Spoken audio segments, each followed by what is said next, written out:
Pain is inevitable. Suffering is optional. Wow. You hear that one? Pain is inevitable. Suffering is optional.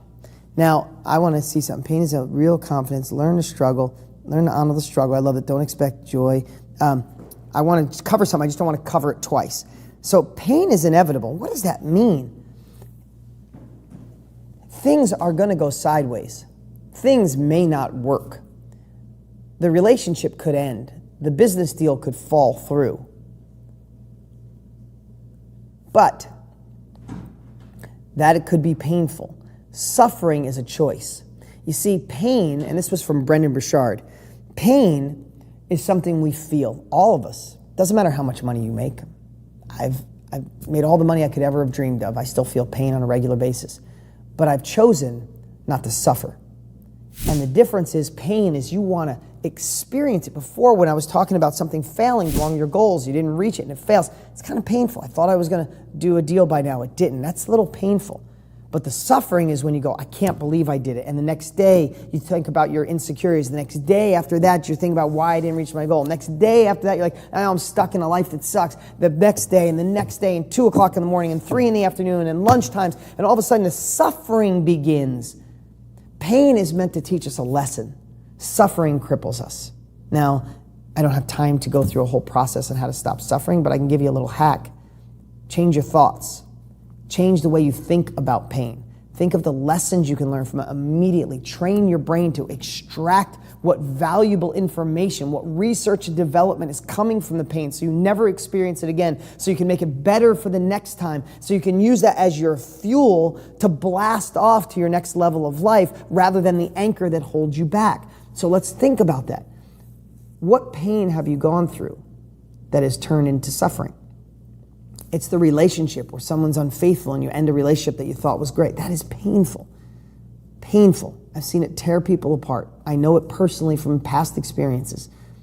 But suffering is 3 years down the road and still saying, can't trust a man, can't trust a woman. They only want your money. They're never going to be faithful. Come up with these shitty stories that make you suffer and cripple you and stop you from a new relationship. It's the same thing when it comes to money. It's the same thing when it comes to business. What pain have you experienced in your past that you didn't process, that you didn't learn from, and now it's just this suffering mechanism that wakes you up, keeps you thinking, is when you're alone in your thoughts, it pops up. It's like, hey, suffering here. Let's spend some time together. It's like, no, screw you. I learned from that. I'm no longer suffering. Declare today, decide today that suffering will end. Pain is a part of our life. The more pain you have, that means the bigger you're playing the game. But we don't have to suffer. You have a choice. Real confidence is your belief in your ability to figure things out. Man, that is just such a think about that. Real confidence is your belief in your ability to figure things out. You see, when does lack of confidence come in? When does insecurity come in? Think about when you don't have options. Okay? Think about that. Think about, I'm going to pick a really hard topic. Again, this is all relating back to success habits for wealth, abundance, joy, whatever you want. But think about, you go to the doctor and they say you have, not something life-threatening, but something really debilitating. You have, Crohn's disease. Pick any disease. Now, if you went home and said, I don't know what to do. I don't have anybody to talk to. I don't know what this disease means. Am I going to die from it?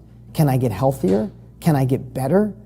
And you just didn't do anything. You didn't open a book. You didn't try to Google it. You didn't call a friend. Don't go see another doctor. You just sat home for 2 weeks thinking, what do I do? How does it get better? What food do I eat? I don't want to leave my kids. I don't want to leave my family, or I want to start a family. I don't want to leave my parents. I don't want to leave this world. There's so much still to see. Does that rob your confidence? Because you're not figuring things out. You're just obsessing over it. Compared to a doctor say you have XYZ disease, and a moment you get off the phone, you find the expert in the world. Not all the crap you see on Yahoo questions of how's this disease? You're going to die. You're going to live. Do this, do that. Drink tea. Take this. No. You find the best person in the world and you read everything on them and they say, oh, you have XYZ disease? This is what we figured out. This is the path. This is the plan. This is the hope.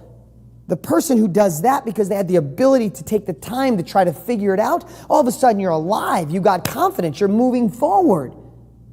Compared to just sitting there feeling hopeless. Where in your life do you need guidance? Do you need to grab the information? Do you need to have the belief that you could figure this out? Like, you need to anchor into your soul. If something goes wrong, I got this. If I lose all my money, I got this.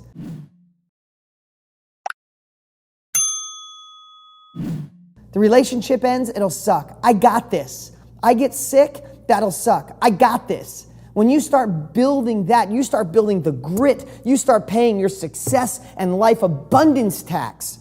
That's the difference of people who go, oh no, what do I do? Compared to, no, I got this. It sucks. I don't like it. I don't want it. I'm not joyful I have it, but damn, it ain't going to bring me down.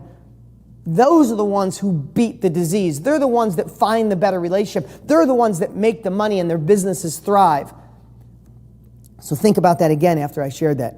Real confidence is your belief in your ability to figure things out. Guess what? You can figure anything out. And we have access to so much information in today's world. Think of 20 years ago, what would you have done? 30 years ago, what would you have done in any area? Now we could research, dive deep, find the best, read their articles. There's so much great content published for free. And then you have the opportunity to follow people that have already forged the path. What's up? What's up? Hey, before you go, you need to watch these next few videos. They're absolute game changers. Hurry up and click right over here and watch them, and I'll see you there.